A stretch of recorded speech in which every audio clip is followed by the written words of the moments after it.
Olá pessoal, boa tarde, boa noite já, né? Boa noite, já entramos aqui na noite. Bom, a gente vai fazer a nossa conversa hoje sobre a nossa capacidade ou a nossa dificuldade de concretizar nossos sonhos. Bom, sejam bem-vindos aí, bem-vindas à nossa conversa e a gente vai convidar a Stephanie para participar aqui da nossa conversa.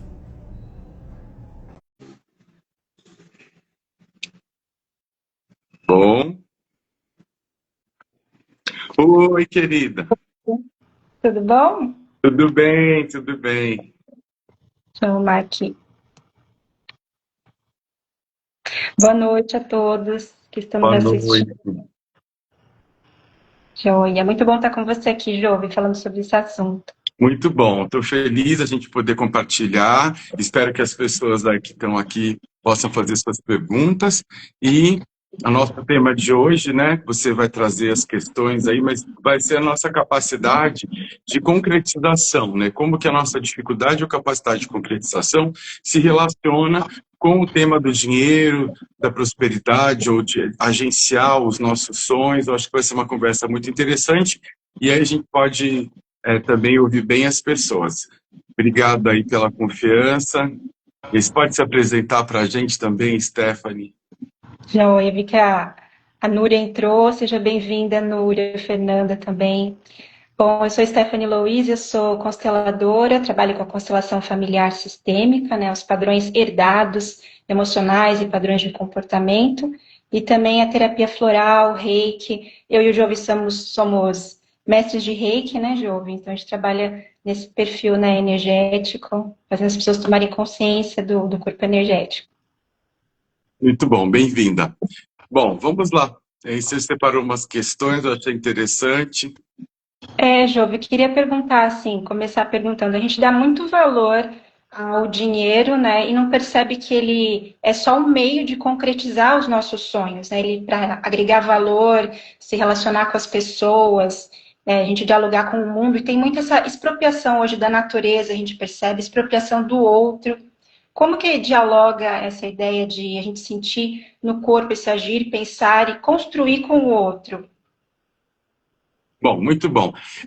Primeiro, agradecer a todo mundo que está por aqui e convidar vocês. Eu acho que é um domingo, é legal a gente falar um pouco da nossa relação com o dia, né? Hoje é interessante, hoje nós eu escolhi fazer uma caminhada à tarde, no lugar onde tinha bastante natureza, bastante silêncio, com uma amiga minha, e a gente percebeu uma construção ali, né, de várias coisas. Falou, nossa, será que isso vai quebrar o nosso silêncio? Vai quebrar... Quer dizer, sempre esse conflito que tem do homem com a natureza, dos interesses do homem com o interesse com a natureza, e falar do dinheiro, parece que entrar nesse tema, nossa, essa pessoa está falando de dinheiro, ela é materialista, ou ela sei lá, um tipo de relação diferente com a questão da materialidade. Só que todos nós, aqui, para a gente estar conversando na internet, falando, a gente está todo mundo pagando conta de luz, pagando conta de internet, pagando milhões de coisas que são mediadas pelo dinheiro. Só que pensar no dinheiro como uma relação é olhar para o dinheiro como uma relação com a vida. E muitas vezes a gente tem projetos muito bons projetos que vão contribuir para nós, contribuir para o planeta, contribuir para o bem comum, só que a gente tem dificuldade de trazer isso, né, da nossa cabeça para as nossas emoções e para o campo da ação. E nesse lugar, né, que eu trabalho há muitos anos, da psicoterapia corporal haitiana, do trabalho energético, né, e dessa metodologia que eu fui desenvolvendo da corposofia, a gente reconhece no nosso corpo todo o nosso corpo pensa, sente, não é só o cérebro, né? O cérebro é localizado, mas a gente sente, pensa e processa informações com todo o nosso corpo. Claro que a gente não é um polvo, né, que é cheio de neurônio por todos os poros, mas a gente capta as informações do meio e a gente cria a partir dessas informações do meio imagens e impressões, né, e ideia. Só que muitas vezes a gente fica, como a nossa educação é uma educação bem cingida, desde o Descartes, né, a gente pensa, logo existe, na verdade isso não é verdade, né, a gente sente tudo, existe antes e organiza pensamento um pouco depois. A gente cria cria muita coisa nesse lugar do pensamento e tem bastante dificuldade de agenciar. E aí, pensando nesses centros, né, trabalhando com esse trabalho energético, com essa outra consciência, as culturas chinesa, japonesa, ela vai reconhecer, e indiana, os centros de força, que são os chakras, né? Só que dentro da medicina chinesa, especialmente, o Tangen, que é a região aqui abaixo do umbigo, que comanda todas as pernas, os movimentos vitais. No japonês, a cultura chama esse local de Hara. São centros de grande força e energia, tanto que, se você assistir os filmes dos samurais, quando eles fazem aquela morte honrosa, que é o harakiri, eles fazem um golpe nessa região abaixo do umbigo, que é um centro de força vital, que é o Hara. E ele se nutre dessa nossa conexão com a Terra, com a ação, com os movimentos motores, com os movimentos de ação, né? Só que, como a nossa educação ela prioriza muitos pensamentos e organização e estratégia, a gente pode ter muita facilidade de pensar projetos, ter ótimas ideias, dificuldade de agenciar isso. Então, as últimas postagens que eu fiz aqui no Instagram, eu coloquei a questão do centramento, da dificuldade de realização, de como que esses centros podem agenciar, né? E dentro da análise bioenergética, o Luiz se inspirou bastante no Tai Chi Chuan, em práticas de Qigong, para desenvolver o grounding, que é o nosso contato com o chão. O Berracos e o Loen desenvolveu esse exercício de estar de pé e sentir que os nossos pés estão bem conectados com o chão. Então, essa conexão nossa, né, do nosso coração, dos nossos sentimentos com o chão, é o primeiro movimento para a gente sair desse lugar da ansiedade e ir para o lugar de abaixar um pouco. Isso não é nada místico de fora do nosso corpo, tem a ver com o nosso sangue, fluxo de sangue, fluxos de calor, que ficam muito concentrados no centro e não vão para a periferia, não vão para as mãos, não vão para os pés. E esses órgãos acabam ficando gelados mesmo. Os pés ficam muito frios e a cabeça fica muito quente. A nossa cultura tem isso, né? Fulano é uma pessoa de cabeça quente, quer dizer, pensa bastante. Nossa, fulano não tem sorte nenhuma, ele é um pé frio. Então, isso a gente tem os ditados populares. O trabalho de enraizamento, sentir os pés bem firmes no chão, sentir o nosso apoio na cadeira, já é por si só um trabalho contra a ansiedade, né? Eu fiz uma conversa no começo do ano, né, com o José Vicente sobre as defesas emocionais, os traços, né, como cada um vai se defendendo como pode nas fases do desenvolvimento. Tem uma outra conversa que eu fiz, que também está no YouTube, que é sobre dinâmicas caracteriológicas e enraizamento, e ground. O que eu queria trazer hoje, né, é como fazer isso, né? E o exercício, às vezes, é muito simples. Quando a gente respira profundamente, traz o ar, né, conscientemente, e prioriza a nossa expiração, que é já completamente contrário a essa cultura de acumulação, né? Eu tenho que ter dinheiro, que eu vou acumular não sei quanto. Não, eu vou inspirar e vou expirar longo. E descer um pouco e começar a sentir a conexão da sola dos meus pés com o chão, a qualidade do contato. Todas essas defesas emocionais, seja uma defesa mais mental, uma defesa mais baseada na falta, mais carente ou mais manipuladora, etc., todas elas fazem uma suspensão como o chão. Então, quando a gente sente os pés no chão e respira mais profundamente, a gente está cedendo essas defesas do nosso ego, ou que a personalidade é uma coisa bem maior, mas as defesas do ego, para entrar em contato com o chão. Estar em contato com o chão é estar em contato consigo. Cair no corpo, cair no chão é cair em si, né? Então, esse processo de sentir os pés no chão, sentir os apoios, respirar um pouco mais profundamente e entrar em contato. E todas essas couraças, contrações profundas do corpo foram feitas para a gente evitar o contato. Seja o contato da gente com a gente mesmo, com o ambiente ou com as pessoas. Isso vai dificultar muito a gente tirar os nossos sonhos, nossos projetos da nossa cabeça para eles passarem a vir, né, para a realidade, se tornarem reais. Porque só vão se tornar reais e ser agenciados nas relações, nessas relações. com o nosso ambiente, com as pessoas e com a gente mesmo. Acho que é um pouco...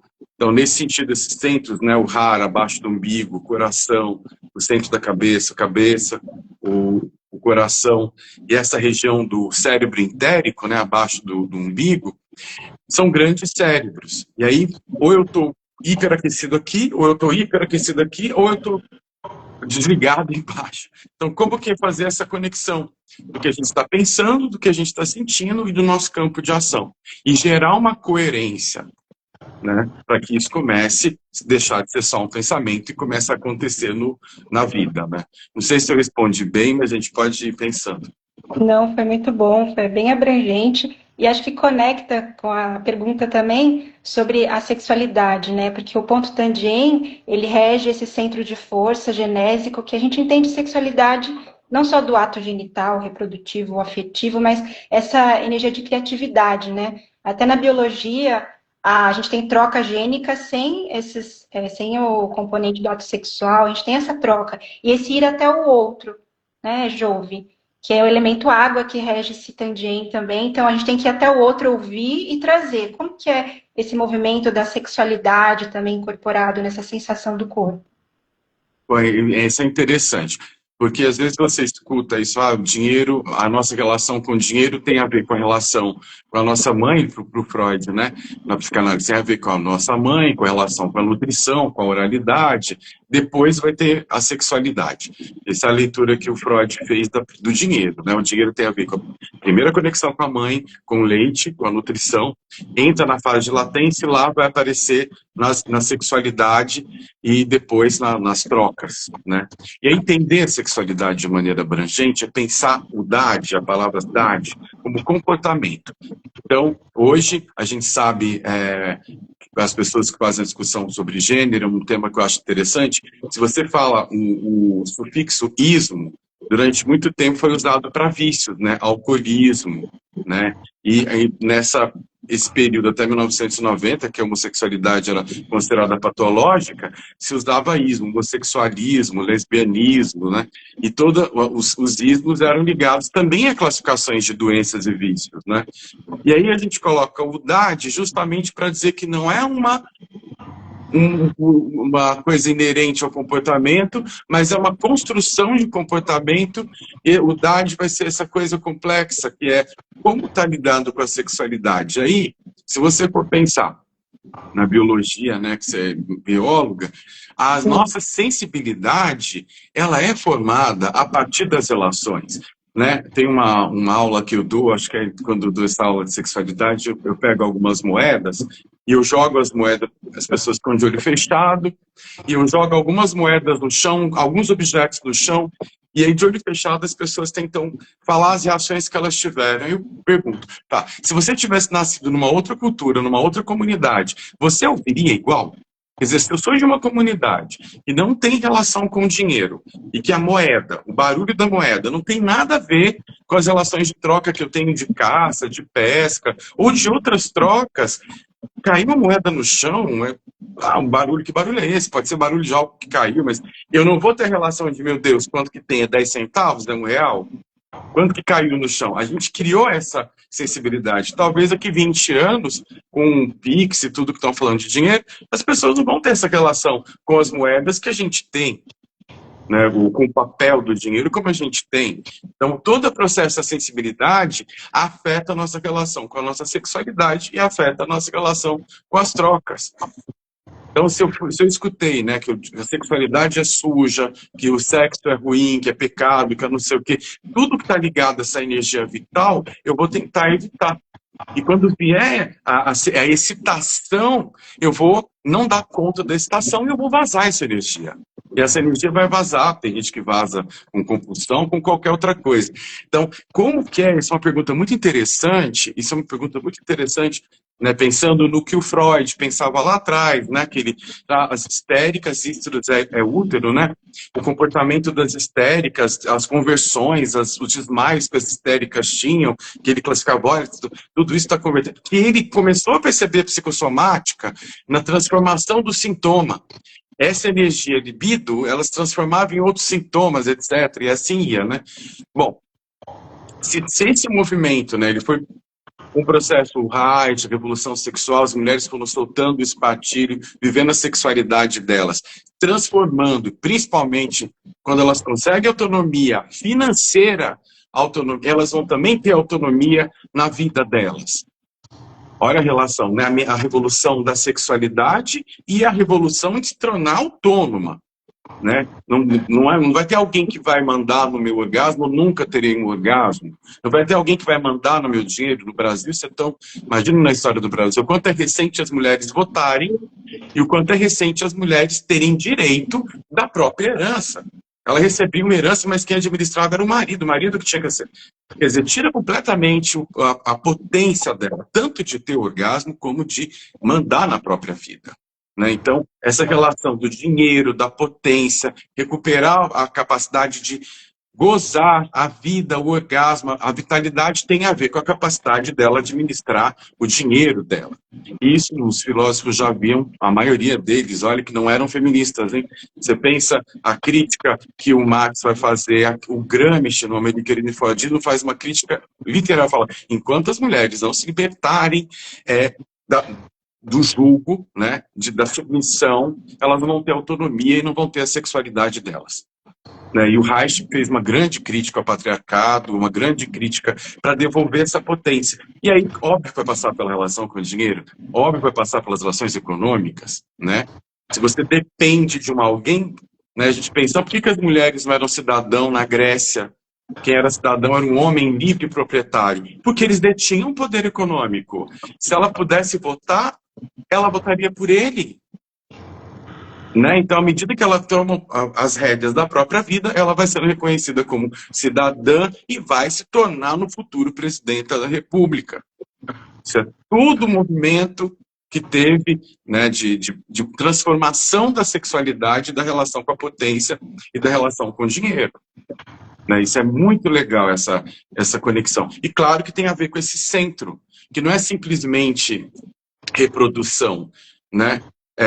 Tem várias imagens, né, que você acho que vai lembrar, às vezes eles colocam as trompas, o útero e a laringe é interessantíssimo, né? No céu, assim, na terra como no céu, né, faz uma comparação. E você gera bebês, você gera projetos. A garganta é um útero da palavra, do projeto. Então, às vezes a pessoa tem, mas aquilo não tem autorização para vir. Por isso que esse trabalho, o trabalho que a gente vai fazer o trabalho lá dia 8 de março, a gente começa com o trabalho de sensibilização, vai para o trabalho corporal para depois entrar no tema do dinheiro. Se eu não tenho a minha sensibilidade, a rédea da minha sensibilidade, da minha conexão com o meu corpo e com a relação com o meio ambiente, a minha capacidade de se relacionar, ganhar mais dinheiro ou menos dinheiro, eu não consigo. Pode ser que você ganhe na loteria, esse dinheiro vai todo embora. Percebe? E eu tenho casos próximos assim na família. A pessoa ganhou na loteria e morreu pobre. Né? Quer dizer, o dinheiro ele tem que ter um propósito. Né? Para que você quer ganhar mais dinheiro? Por que você quer ter mais coisas? Qual que é o propósito disso? Né? Se eu não tenho uma boa relação com a minha vitalidade, com a minha espiritualidade, nesse sentido de conexão com a natureza, com a vida, com o planeta, etc., eu posso estar ganhando bastante dinheiro e destruindo o planeta, entendeu? Para quê? E tudo isso, Jove, tem um panorama grande, sistêmico, né? Mas falando dos mecanismos de defesa, é um mecanismo de defesa de uma pessoa conversando com o mecanismo de defesa da outra, né? E por isso entram os imprints parentais, os imprints bioenergéticos nas fases de desenvolvimento, intrauterinas também. Como que essas defesas vão sendo formadas e impedem, né, a nossa livre expressão, o bloqueio emocional, para a gente poder lidar com o outro ser humano e poder construir, né? Total. Então hoje tem esse autor que eu gosto de estudar atualmente, o Genuino Ferri, ele fala até de um superego intrauterino. Quer dizer, você tem lá na relação, lá naquelas primeiras relações, contrações que o meio ambiente pode fazer. Um embrião pulsar de maneira mais livre e outro de maneira mais contraída. E aí vamos supor, o neném, o bebê nasceu. né? Então, naquela primeira relação, os 100 primeiros dias, se ele teve um bom contato, um bom acolhimento, isso vai dar segurança. Isso é importante, eu já falei isso no grupo, lá no Rio, falei na conversa com o José Vicente, é importante falar isso aqui, que todos os estudos da teoria polivagal, e tem uma live minha muito legal lá no YouTube, só sobre o livro da teoria polivagal, com o tradutor, tá? Do Porges, muito legal, vejam lá. Esse nervo vago, que tem o vago ventral, que estabelece essas relações, e o vago dorsal, que pode contrair e me colocar em alerta o tempo todo, né? Ele regula, mas ele regula desde a nossa formação embriológica. Então, essa sensação de segurança e insegurança, ela já está bem impressa. Por que eu estou falando isso? Porque o contrário de ansiedade, a gente for conversar com um senso comum, você anda na rua e fala, me fala uma coisa, qual que é o antônimo de ansiedade? A pessoa fala, calma, né? Ou a pessoa nervosa, calma, ansiosa, calma. Se você for nessa neurobiologia do nervo vago, o contrário de ansiedade não é calma, é segurança. Percebe? Então, Sim. desde o intrauterino, eu posso ter relações profundamente inseguras. Nos primeiros meses, durante toda a fase de amamentação, em todas as passagens, isso é muito importante, que a gente conta a nossa história, contando as histórias das nossas passagens, da anidação do embrião, da passagem pelo canal, o nascimento, ou se foi cesariano ou não, o desmame, né? Eu lembro de uma pessoa que eu estava atendendo, o filho dela mudou de cidade, e foi morar numa outra cidade, numa outra instituição, e ela entrou numa coisa assim, falei, gente, tem nada a ver com o vestibular, com nada. Eu falei, me fala uma coisa, como foi o desmame do seu filho? Ela parou, respirou, ela falou, meu Deus, eu tô igualzinho. Eu tô indo lá toda semana para ver se ele tá comendo, se é a casa dele. Eu falei, você tá... Ela desmamou, que era mais uma necessidade dela, ficar com o bebê. O bebê já comia, já mastigava, já tava ok.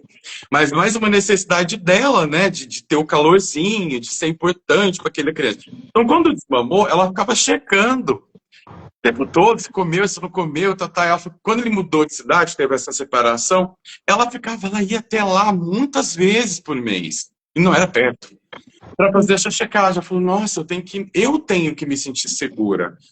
Se ele está seguro lá, eu vou me ficar segura aqui. Eu falei, então, olha o imprint do desmame, que provavelmente tem outros fractais energéticos, e aquele fractal estava ali. E aí, isso é relação. Então, assim, nossa, você sei lá, vai ter uma passagem, ou sei lá, ganhou na loteria. Você vai estar com um cheque de 1 milhão na sua mão. É uma passagem. E se eu não elaborei essas outras passagens, ela vai aparecer na relação com o dinheiro, né? Será que eu vou dar conta? Será que eu vou deixar? Será que é demais? Será que eu vou vazar esse dinheiro todo para não segurar ele comigo? Ou eu não mereço? Ou eu vou sentir que eu estou desabando? Ou eu sei lá o que vai acontecer. Então, essas impressões que a gente teve nessas fases, elas vão principalmente nas passagens. E as inseguranças que foram imprintadas, as impressões de insegurança, a gente carrega. Né? Que aí pode ser o medo de não existir, o medo de não ser visto, de ser esquecido, o medo de ser abandonado, o medo de cair no buraco vazio, o medo de ser traído, o medo de... Todas as feridas emocionais ficam para fora, porque há uma passagem.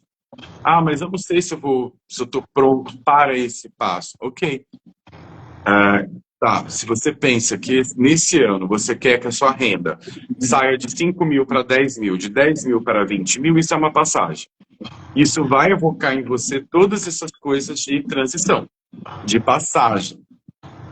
Sim, você está falando da necessidade de segurança, né? No evento da Roda da Prosperidade, a gente vai ter que arriscar dinheiro. Então, como sair desse medo do nosso sistema nervoso está programado para se defender, para a gente poder ter coragem, arriscar, expressar o nosso eu, também ligado, né? Que Savadistana é a colocação do eu, né, em sânscrito. Então, como que a gente faz isso para poder ir até o outro e negociar, barganhar no risco ali do dinheiro? Bom, interessante, né? Porque todos os movimentos, se eu saio daqui e eu vou para cá, Esse espaço, eu estou aqui, eu vou dar um passo para cá. Esse espaço é um espaço vazio. E a gente experimentou espaços vazios, pensando nessas passagens, né? Na nidação, que o embrião faz o processo de grudar numa parede, né? Para conseguir sobreviver. Depois ele faz uma passagem para nascer. Depois ele faz. E aí no desmame também faz uma passagem, porque aqui, ó, né? Faz uma passagem. Ou depois eu vou para a escolinha, às vezes a criança vai para a escolinha, cria vários objetos, a fraldinha ela leva, ou o ursinho que ela leva, e é ótimo ela ter essa transição. E nesse buraco aqui, ó, que é o vazio do passo, aqui a criatividade mora. Então a pessoa fica assim, eu tenho um problema de autossabotagem, eu não consigo, minha criatividade está bloqueada. A criatividade está bloqueada, você não está experimentando o vazio da passagem, né? Porque nesse espaço vazio que a criança vai criar fraldinha, ursinho, não sei o quê, para dar conta da angústia da falta da mãe, para depois dar conta da angústia da amamentação, ou de mudei de cidade, minha família mora aqui, eu moro aqui, e nesse espaço eu vou conseguir criar coisas, novas amizades, novas conexões e etc. O risco, então, muitas vezes, o risco é o medo do abismo. É o medo do abismo, né? E é interessante que quando vários mestres fazem isso, né, que é transpor a árvore da vida para os chakras, né? Quando eles transpõem a árvore da vida para os chakras, o abismo é o chakra da garganta. Da arte seria o chakra da garganta. Então eu venho para cá, para eu sair daqui e pular para o meu coração, é como se eu pulasse um abismo. Então, ir para a coragem é agir com o coração. O medo paralisa. Então, para você ter a coragem de agir com o coração, você pula no abismo. Você passa o espaço aqui. Né? Você passa esse espaço para gerar, e pode ser que as pessoas gostem, as pessoas não gostem, mas você deu o passo. Então, essa passagem, né, daqui para cá, será que eu vou dar espaço? Será que vai ter chão aqui? Será que vai estar seguro para mim? Às vezes você não vai saber, se você não arriscar. Então, dependendo do traço caracterológico da pessoa, de como ela organizou a vida dela, ela vai ficar com medo da inexistência, de aniquilação, o medo do abandono, do vazio gigante, o medo do, meu Deus do céu, vão puxar meu tapete, eu sei que tem um chão, mas já puxaram meu tapete. Vão vir várias coisas. A questão é que não dá para viver sem medo no sistema nervoso, porque o medo, ele protege a gente. A questão é quando o medo passa a ser paralisação. Uma coisa é o medo me proteger de sair 3 horas da manhã num lugar perigoso, não saia. Tá tendo um tiroteio, não tem medo de nada. Então tá, não é que você não tem medo, você não tem prudência, né? Agora, o medo, quando paralisa, quando tranca o movimento, aí ele passa a ser patológico, ele vira um pânico, né? Uma neurose. Sabe, eu vou casar, vou comprar uma bicicleta, não sei, entendeu? Você tem que sentir. Tem que saber que é um risco, tanto casar como comprar uma bicicleta. Tudo vai envolver riscos, mas qual que é o conflito que está em jogo ali? E na relação com o dinheiro, no risco, sempre a gente vai... eu acho que faz parte do amadurecimento, né? Eu acho que esse processo de amadurecimento, essa passagem, né? Soltar essa tensão do pescoço, o controle do pescoço e começar a confiar um pouco aqui no tórax. Né? E saber que o tórax está no tronco, o tronco está no quadril, o quadril está com as pernas e está com o chão. Então, esses apoios do enraizamento, sentir meus pés no chão, meu quadril está aqui, meu tronco, meu tórax, sinto essa conexão, e aí minha cabeça, né, pode começar a ceder um pouco para as minhas sensações. E a coragem é esse movimento, né, agir com o coração. Não só vai para cá, não só vai para a pele, vai um corpo inteiro. E aí essa noção de integridade, né? Que não é uma noção de perfeição. Porque o controle, né, o neurótico compulsivo, ele fica o tempo todo querendo ter controle de tudo. Ele pensa em todas as possibilidades, todas as estratégias. Não, mas aí se der errado, como se tudo dependesse de uma estratégia racional. E às vezes os imponderáveis da vida, né? Não é? A gente, eu estava explicando isso para crianças bem pequenininhas, elas têm 11 anos. Eu falei, tá, os animais, quais são os animais que morreram no tsunami? Se tsunami foi na Arca de Noé, eu falei, não, um pouquinho depois. Aí a gente foi lembrando, aí foi uma onda, eles começaram a lembrar da coisa da onda gigante. E a gente foi, né, foi trazendo para eles, porque estavam aprendendo coisa de tempo, né? Que falou, minha avó não tinha relógio, como é que via? Ah, com a sombra.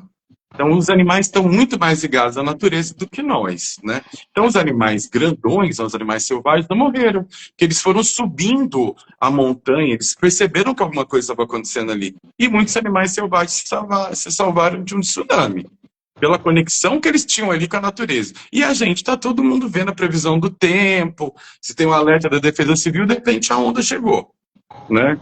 E essa desconexão é muito forte em nós, né? Da nossa conexão com o ambiente, com a natureza, com tudo. E vai se refletir na relação com o dinheiro, vai se refletir na sexualidade, vai se refletir nas nossas defesas, no nosso medo de arriscar, e assim vai.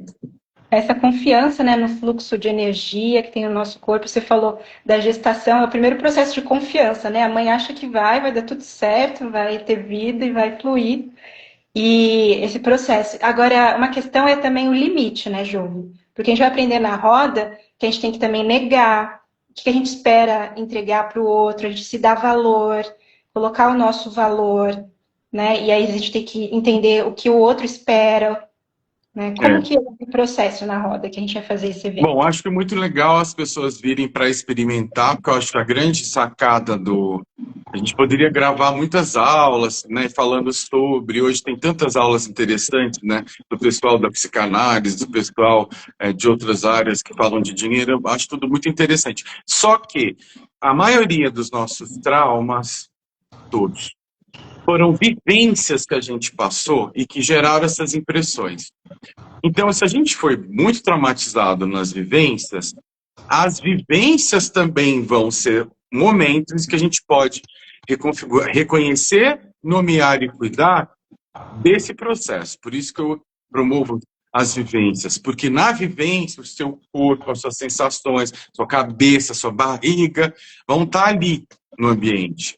E todos os movimentos eu sempre dou um tempo, né, para a pessoa respirar, escrever, reavaliar, sacar as sensações que teve. Por quê? A gente aprendeu em vivências, ou faltou, sobrou, teve ou não teve, arriscou, paralisou, ficou.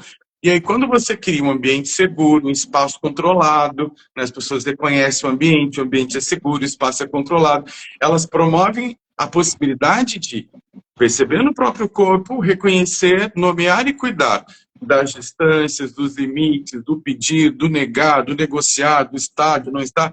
Isso que é a potência da vivência. Por isso que a gente está aqui falando com vocês e promovendo o encontro, porque a gente, o que transforma não são as técnicas, pode ter uma técnica fantástica, mas o que vai transformar é o encontro. São os encontros que transformam, né? E aí promover um encontro, a gente pode experimentar, a gente pode vivenciar, é importante. Por isso que a gente está nesse movimento aqui. Então venham experimentar sensações, nomear sensações. Porque a gente fica muito no piloto automático, a maioria de nós, né? E isso eu me incluo, porque se eu não faço uma pausa, respiro, volto, me conecto com o ambiente, eu vou fazer. De repente você sai de casa, será que eu tranquei a porta? Não sei. Será que o fogão ficou ligado? Sei lá. Porque o piloto automático ele tende a passar na frente por causa das metas, dos horários que você tem que cumprir, você tem que entregar. Então há um sequestro da consciência para esse piloto automático. E a vivência é um convite para a gente sair desse automatismo, vir para processos que são mais respirados, mais lentos, com consignas claras, com pausa de elaboração, para você poder sair desse automatismo e começar a reconhecer, nomear, cuidar e ressignificar os aprendizados que já estão bem sedimentados. Há uma mudança, a gente não pode prometer mudança para ninguém, a gente promete o quê? A pausa, o reconhecimento, a nomeação, porque essa reconfiguração, se o padrão foi estabelecido desde o intrauterino, reforçado em várias vivências, não vai ser no momento que você reconfigura tudo. É um primeiro passo de reconhecimento, nomeação, ressignificação, que a gente começa a alterar isso, né? No cotidiano, na vida, né? Por isso que a vivência é importante, não é a teoria. Sim, que é a parte prática, né? A gente vai para essa parte prática, não vai ter só a parte teórica. E a gente vai mudando com a fazer comportamentos diferentes, experienciar É, coisas diferentes na presença, né? Até na nossa regulação gênica, grande parte do nosso DNA é só de regulação gênica, né, Jovem? E a epigenética vai fazendo com que novos comportamentos mudem a forma de expressão do DNA, né? E aí, a gente, em contato com o outro, a gente vai experienciando isso. Então, na roda, é promover esse contato, né, Jovem? isso. É isso, muito bom.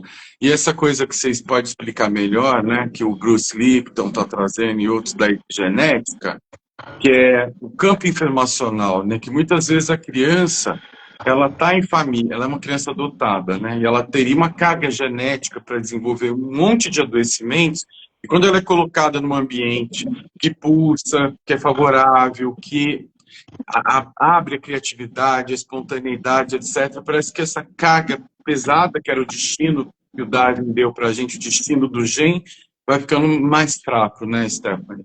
Isso que também é o segundo círculo do amor, que fala das constelações, né? O segundo círculo, a gente expandir as nossas relações. A gente sai da relação só da família de origem e vai para o mundo cada vez expandindo mais esse movimento do coração, né, Jovem? De se conectar, essa coerência cardíaca.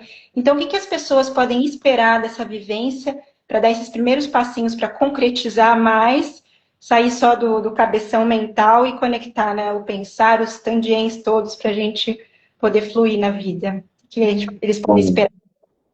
é isso, pessoal. Sejam bem-vindas, bem-vindos aí todas as pessoas para experimentar.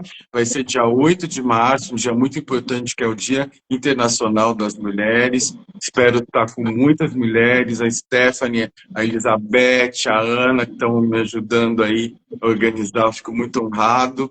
E favorecer esse movimento das mulheres sentirem a sua potência, que passa pela relação com o dinheiro e passa pelas relações econômicas, né? Para entrar nesse equilíbrio, né, entre o mental, o emocional e todas as relações que foram tão desiguais no nosso planeta, acho que faz grande parte desse trabalho também nesse dia. Vai ser muito bom estar com vocês.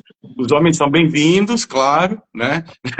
Bem-vindos Muito para bom. trabalhar justamente, né, essa relação, como que é estar com as mulheres. Eu acho muito legal. Um grupo do Rio de Janeiro fez uma pergunta muito legal. Tinha um homem muito consciente, né? Muito. Ele falou, nossa, ele começou a perceber, né? Ele falou, olha, quando eu olho para a minha vida nos últimos 10 anos, que ele começou a fazer terapia, buscar o autoconhecimento dele, ele falou que ele não tem no círculo de amizade deles homens com que ele faça trocas profundas de sensações, etc. A maioria das amigas dele são as mulheres e a esposa dele. Eu falei, olha, os homens agora que estão reconhecendo a importância de que pode chorar sim, pode falar das emoções sim, e estar com, e não estar numa relação de hierarquia, mas fazer uma composição, todas as pessoas fazerem uma composição. Então, no grupo, a gente vai experimentar um processo de sensibilização, olhar para a nossa vida, para o que a gente está satisfeito, não está satisfeito, o que precisa de ser prioridade, o que não é prioridade, passar pelo processo de sensibilização, que compõe o enraizamento, ground, respiração, exercícios de contato, para que durante a roda, o jogo do dinheiro, a gente capte o máximo desse refinamento das sensações, porque é nesse lugar que a gente vai captar os padrões, as impressões que a gente aprendeu sobre dinheiro, sobre relacionamento, sobre ganhar mais, sobre ganhar menos, sobre se apresentar, se colocar, e aí é possível, a partir desse reconhecimento, dessa nomeação, uma nova configuração.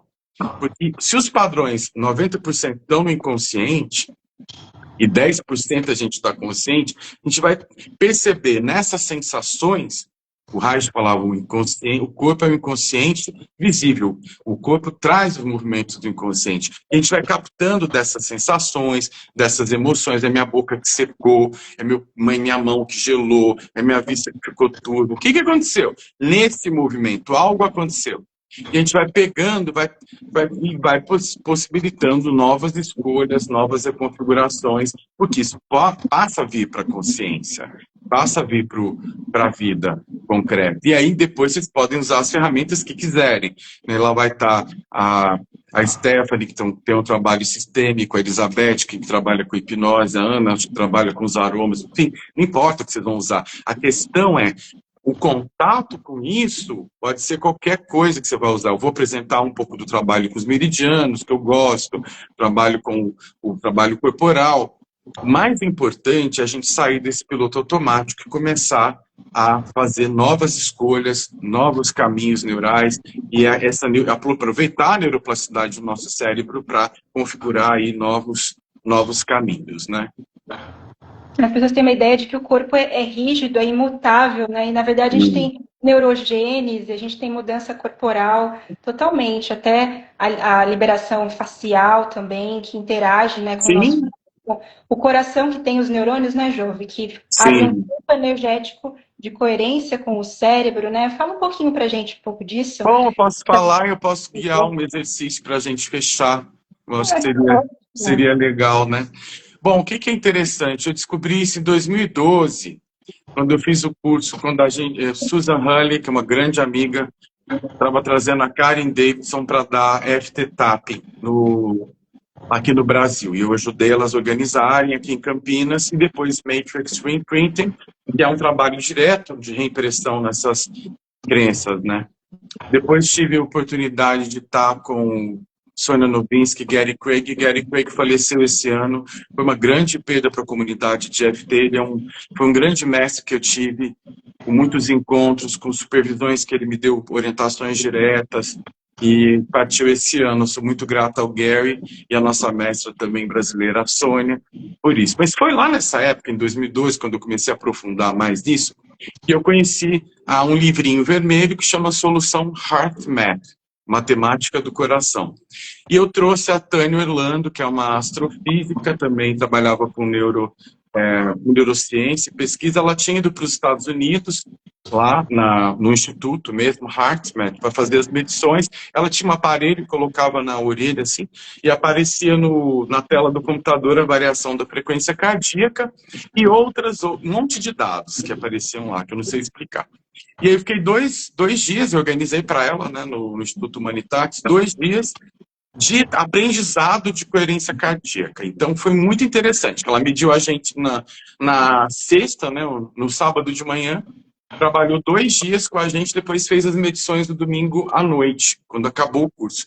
E todo mundo foi aumentou o processo de coerência da variação de frequência cardíaca, porque diz direto do nosso nível de cortisol, dos níveis de estresse que o corpo estava passando. E foi interessante ver os aparelhos, ver aquilo tudo. Mas o que ficou para mim, né?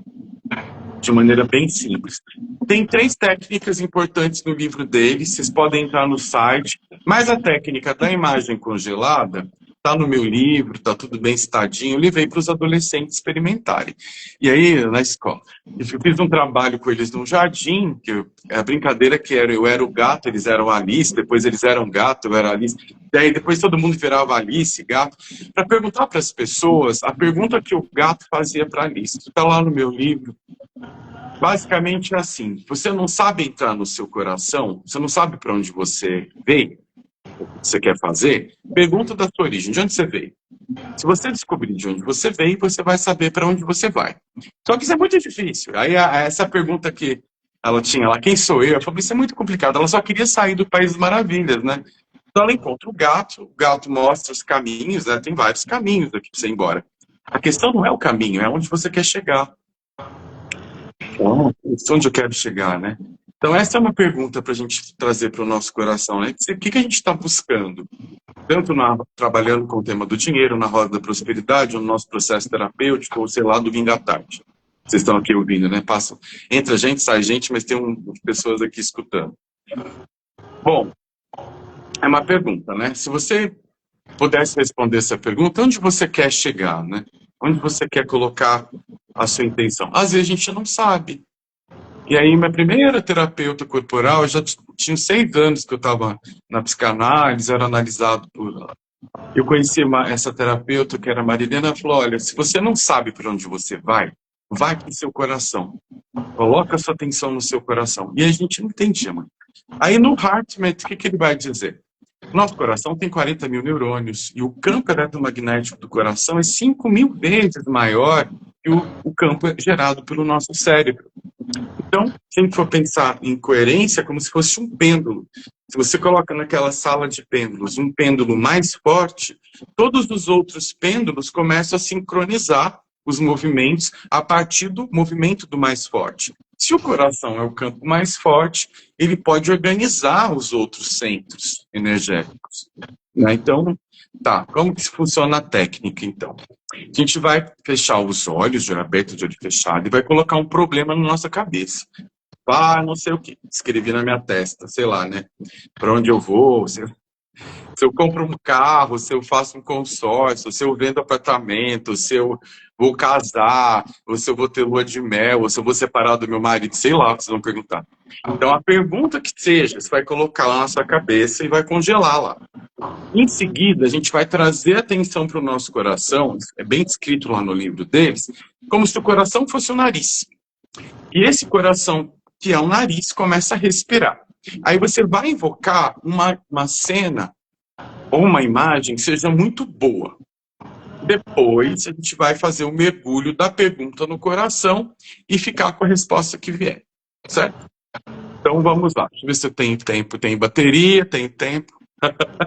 Então, vamos lá. Sente os pés bem firmes no chão, sente o quadril.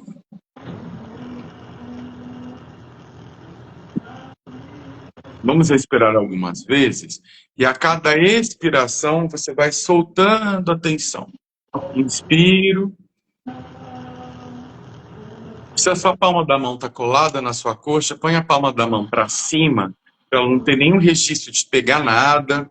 Solta as garras da mão, deixa as mãos livres. Porque as mãos às vezes tensionam muito o nosso rosto, né? A gente está achando que tem que pegar, soltar alguma coisa. Relaxa as mãos. Ótimo.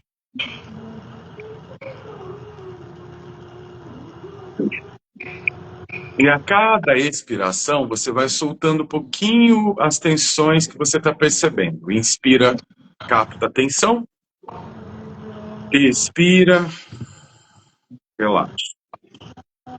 Faça o movimento que o seu corpo precisa para você sentar nessa cadeira e ficar cada vez mais presente.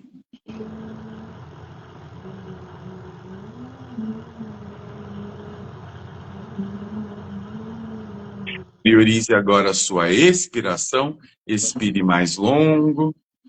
Se eu inspiro em 3, eu solto em 6. Ou se a minha inspiração é 2 segundos, eu solto 4.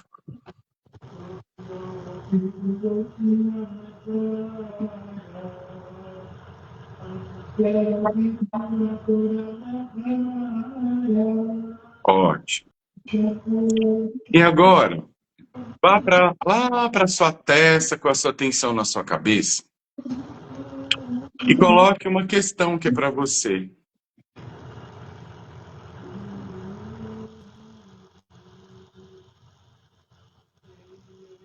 Uma pergunta, ou um problema, ou uma situação.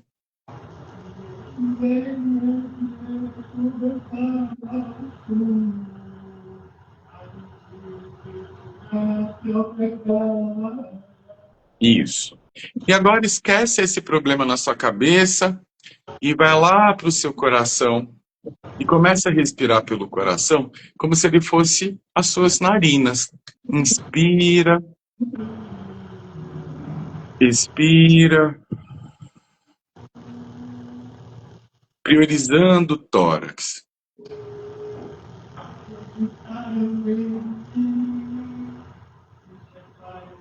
O tórax vai expandindo, vai abrindo.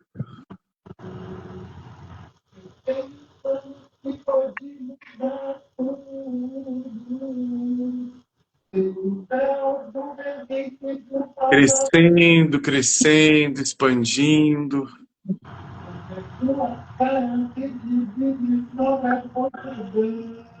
Aumentando.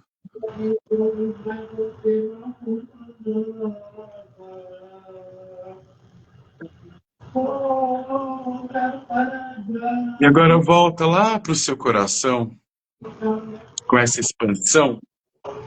Aumenta, E se lembra de um momento em que você se sentiu feliz. Muito feliz. Pode ser um encontro com uma pessoa, pode ser uma oportunidade que se abriu, pode ser um evento. Mas ali, oportunidades se abriram, é expansivo, é alegre. Aumenta essa percepção como se colocasse uma lupa.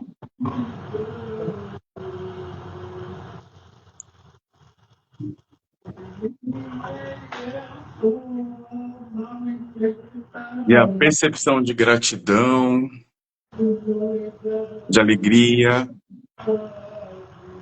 a empatia, o respeito, a consideração aumentam.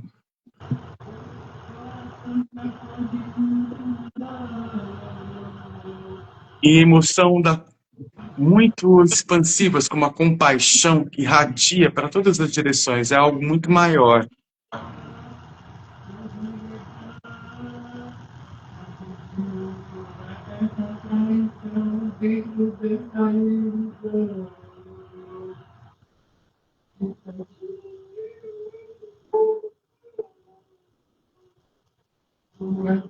Isso, deixa essa sensação ser real e expansiva.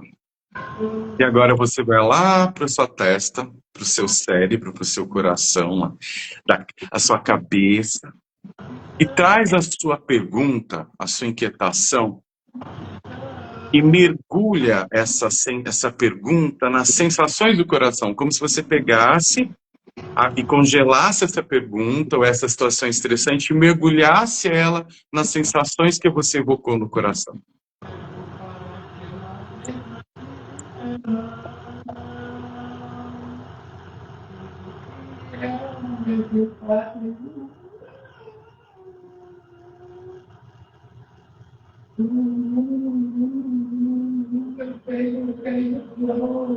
E pergunta para essas sensações profundas do coração: qual é o melhor caminho para que essa situação, ou essa pergunta,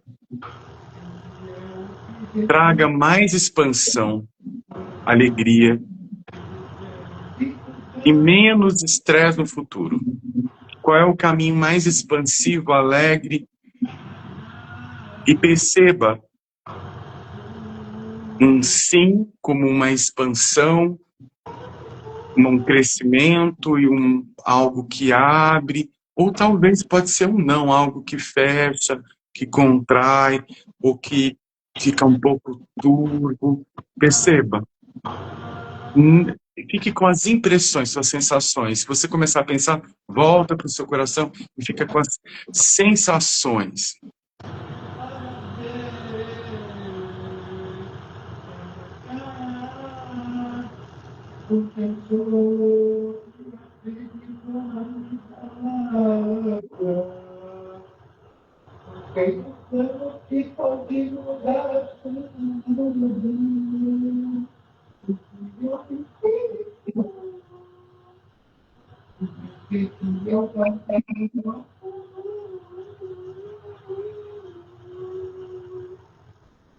Respire profundamente e perceba se é expansivo, contributivo, generativo, aumenta a potência ou não. Fecha, contrai, desce um pouco, contrai, ou você traz imagens perturbadoras.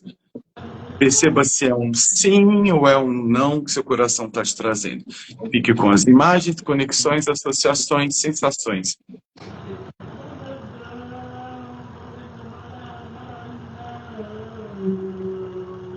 Vai percebendo que seu corpo é uma bússola que pode colocar você, pode ser uma escolha pequena, mas em 5, 10, 20, 30, 50 anos, isso é expansivo para você? Perceba.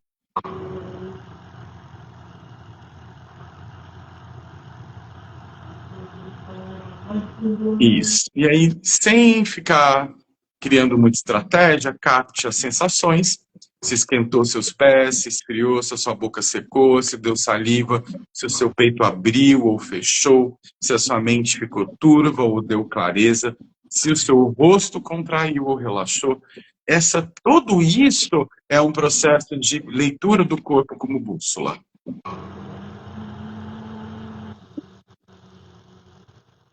Devagarzinho vai mexendo os dedos dos pés das mãos e voltando suavemente. Faço umas caretas. Bom, quem está acompanhando a gente, deu para perceber alguma? Quem está aí, as pessoas podem escrever no chat se teve alguma resposta, se veio uma expansão, se veio uma contração, como que foi para vocês? Quem está aí, Maria Luísa, Larissa, como que foi esse exercício de consultar o coração? E esse é um exercício que eu faço, e aí tem vários vídeos do HeartMath. Bom, Yara diz, gratidão, sensação de expansão. Então, nosso corpo, cada um vai ter uma leitura da bússola, viu, Yara?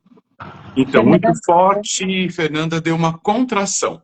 Então, cada pessoa, né, percebendo que, a gente falou de medo, né? O medo é uma emoção que gera contração, alerta, prudência, e o prazer gera uma sensação de expansão.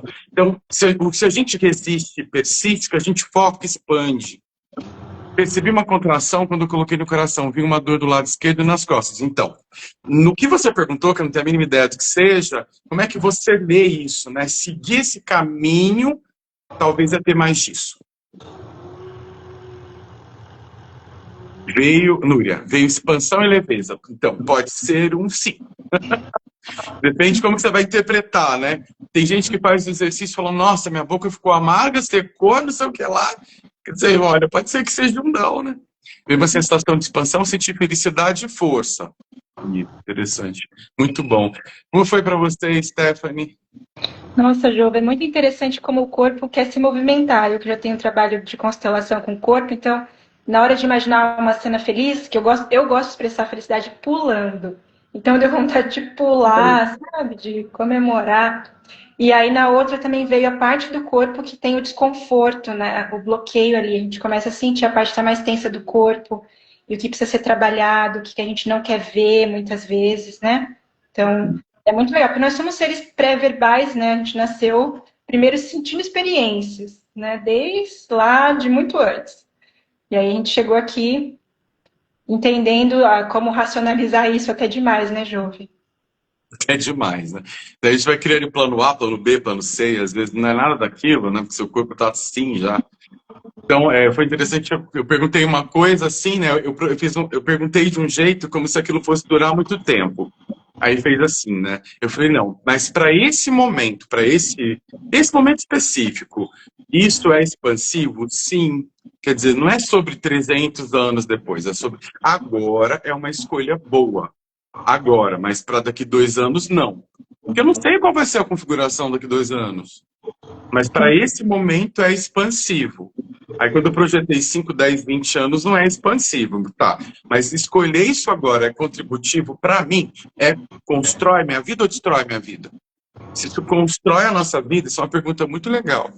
Tinha uma menina que estava mexia direto com o dinheiro dela, que era mudar de casa, né? Ela estudante, com pouco dinheiro, tinha que mudar de república, não dava mais para morar lá. Eu falei, como é que você está escolhendo a casa que você está morando? Pelo valor do aluguel, pelo valor de não sei o quê, pelo valor de não sei o quê. Eu falei, tudo bem, isso já é bastante inteligente.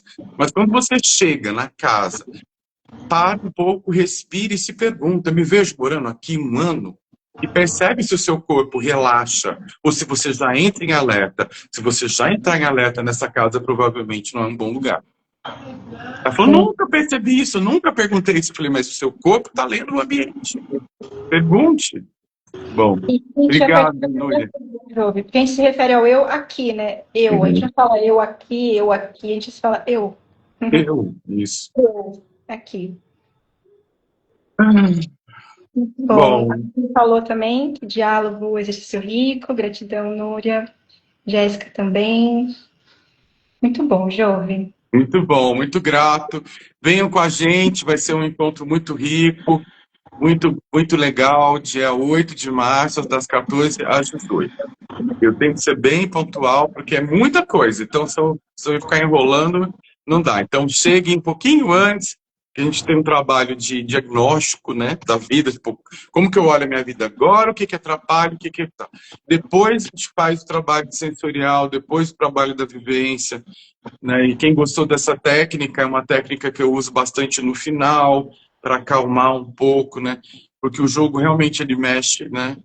Com a nossas crenças, e óbvio vai mexer com o nosso corpo, tem gente que fica um pouco desconfortável, mas esse desconforto é conflito, né? Então é um conflito que estava ali que a pessoa não percebeu.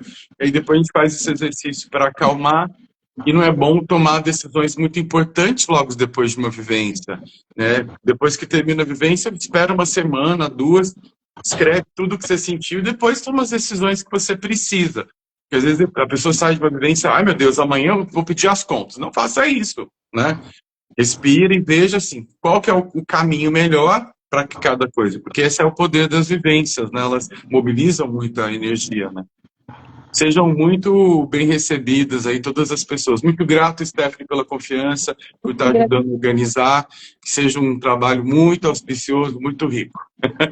Aprendendo muito com você, Jove, aprendendo a fazer esse Obrigado. cada vez mais. Gratidão por todo esse conhecimento partilhado, essa Obrigado. questão mesmo. Muito bom mesmo. É isso, tem que rodar, né? A gente não aprende as coisas para ficar segurando, né? As coisas vão fluindo, né? Muito Joia. bom. Muito grato, querida. Até. Eu que agradeço. Até. Um beijo, pessoal. Até mais. Venham com a gente. O link de inscrição tá na bio e pode chamar a gente no direct. Isso. Tchau, tchau. Tchau. Até.